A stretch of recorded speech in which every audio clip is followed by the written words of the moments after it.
How's it going, everyone? We have a slightly important date coming up for the Packers, and that is February 19th. So what makes this date a little bit important is the fact that we have 3 unrestricted free agents that currently have void years on their contract. And if they are not re-signed by February 19th, the Packers are going to be hit with a lot of dead money. So the 3 players that we're kind of seeing if the Packers decide to do anything are safety Darnell Savage, who is currently slated to be hit with a dead cap of 5.46 if not re-signed. Yosh Nijman, who will be slated for $2.54 million if not re-signed. And then Keyshawn Nixon for $1.48 million if not re-signed.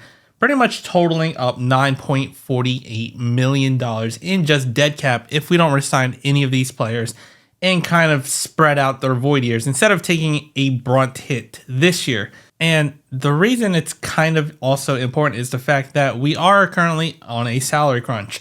Yes, we can alleviate and pretty much add void years to other expensive players to create some cap room, but it's going to be a slightly telling how the Packers see these 3 players in the future this coming up season. So out of the 3, I really don't expect the Packers to sign Yosh Nijman. Yosh Nijman definitely lost a lot of favor with the Packers and the head coaching, and I don't see him being re-signed.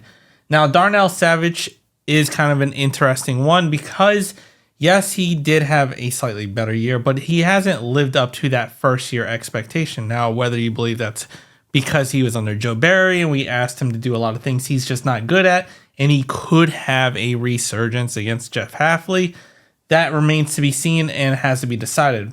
And then also Keyshawn Nixon, who's actually a very big part on our special teams returning. As a slot corner, a lot is to be desired and needs an upgrade. But as a kick returner and a backup slot corner, considering how our cornerbacks did for the season and they kept getting injured, wouldn't be a bad player to sign and kind of just spread out that $1.48 million.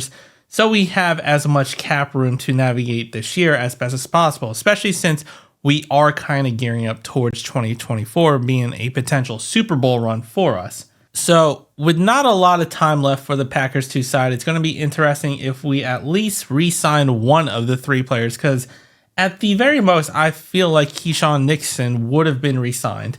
Darnell Savage is a 50-50 hit, and it's going to depend on how the Packers, either way, that position is going to need an upgrade, but to have a bridge person and a slight veteran presence back there, not a bad idea. And Yosh Nijman, that's the player I expect the most not to be re-signed, and we'll be taking his $2.54 million dead cap hit. But even though if the Packers decide not to re-sign any of these players before February 19th, does not mean we cannot re-sign them before the free agency period. It just means that we're going to have to take on that dead cap hit and also whatever potential cap hit we would take with another contract of theirs. So that's why it's kind of important and could be kind of telling if they're in our plans for the future, because it's kind of weird and doesn't make too much sense to take on their dead cap hit, then re-sign them and take on even more cap hit for them when you kind of could just continuing slightly spreading it. These aren't huge contracts, but considering this year we are tightly against the cap, every little bit does help. But let me know what you think down in the comments. If you liked the video, hit the like button, subscribe to the channel, and as always, go Pack Go.